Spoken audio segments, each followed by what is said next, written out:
In today's video, we're taking a look at how to measure wrist size easy and simple.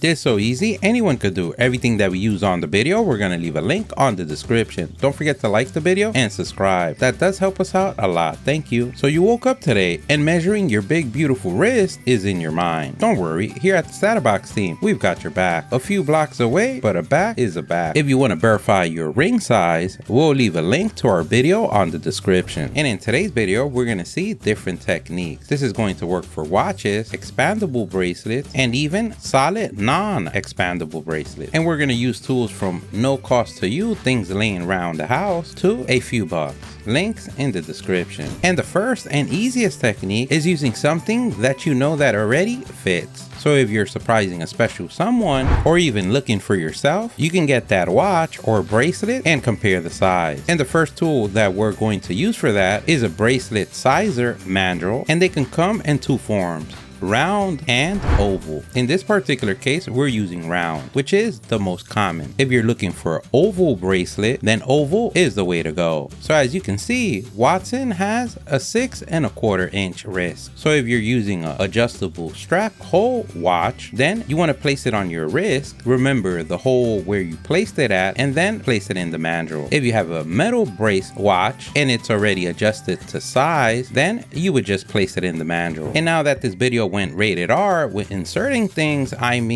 let's get to our next tool, and that is a soft tape measure. And the number one rule when measuring your wrist is to have the victim, the loved one. Am I the victim? Wrong video. What we want to say is that you want to measure on the thickest part of your wrist, and that usually is where the bone is located at. If you want to do a test, you can always open and close your hands and see if your wrist thickens, aka muscle pump. As you can see, we can confirm the size of 6¼ Another pro tip, you always want to make sure that you measure the wrist where you're going to place the jewelry or the watch, because the last thing you want is to measure the neighbor's wrist. In our case, what we like to do is get 3 measurements: right before the bone, which usually is the thinnest, right at the bone, and right above the bone. But the rule of thumb is you want the measurement at the bone, because you want your jewelry to be able to pass that part of your body. But the most important thing to take into account is that you are the king, queen, both or none of your castle. Where you like your jewelry or your watch to fall, either higher or lower, that's where you want to take the measurement. It all depends on your comfort level. But a pro tip, always remember, too small won't go. It's just like salt. When you put too much salt, you can't go back. If you get it too small, it won't fit. But let's say you're measuring for a hard, solid bracelet, then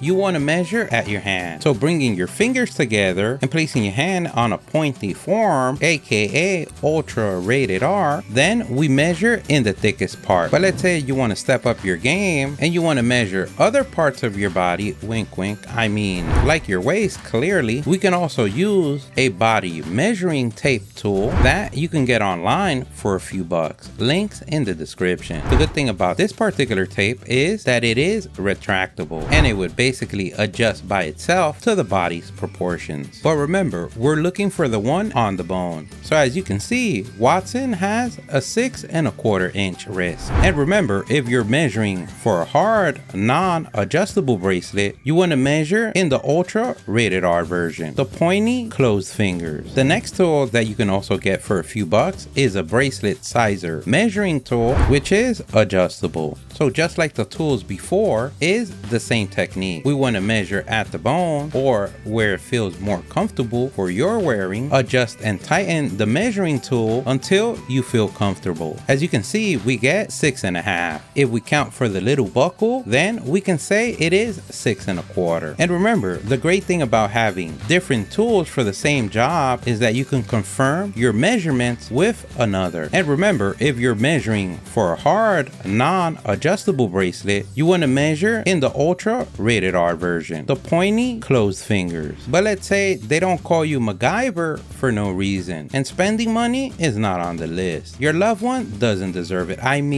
We can spend the money on a nicer bracelet for your loved one, wink wink. Then we can cut a strip of paper, we can use a wire, a charging cable, a piece of string, a shoelace. You can let your imagination run wild. What we want to basically do is is wrap the paper around the wrist where the bone or the thickest part is located at, and where the paper meets, that is where we're going to do the mark. And remember, if you're measuring for a hard non-adjustable bracelet, then the Ultra Rated R version. And now we go and borrow our neighbor's tape measure to keep the cost low, and we compare the measurement that we got to our tape measure. As you can see, it's been consistent. At the bone 6.5, at the thinnest part 6.25, and the last measurement at the Ultra Rated part for hard non-adjustable bracelets, we get 8 inches. So that means that's the smallest bracelet size that you're going to need to be able to insert your hand through the bracelet, meaning you can always go bigger but not smaller. And now that those images would not be erased from my mind, another tip: if you have an adjustable expandable bracelet, those usually expand from a smaller size to a bigger size. So the measurement that you want for those types of bracelets is the size of the bracelet when it contracts. Because let's say you get a size 5 bracelet on a 6.5 inch wrist, it's going to be too expanded and it's not going to look good. But let's say you're willing to fork up a few bucks for your loved one, and I mean yourself, wink wink, then another measuring tool that we have is a Bangle Sizer bracelet, which is non-adjustable. It's metal. The markings of the size are located right on each individual bangle, and this particular one goes from 1 to 27, and these measurements are in centimeters. And remember, you can always use online calculators to convert from centimeters to inches or to any other, and you can measure your wrist having them all connected, or you can remove them individually. The good thing about this tool and this technique is that if you're trying to choose a non-adjustable bracelet, this is going to let you feel the closest to when you buy the bracelet. So you can play around with the Ultra Rated version until your comfort level is reached. I mean, until you feel comfortable with the size that you chosen. I mean, let's end this video. And now you've done it. You become a black belt in wrist measuring. There's no wrist in the neighborhood you can't measure. You can pat yourself on the back for a job well done. Don't forget, if you liked the video, please give us a thumbs up. That really helps. If you have any questions, place them in the comment section below.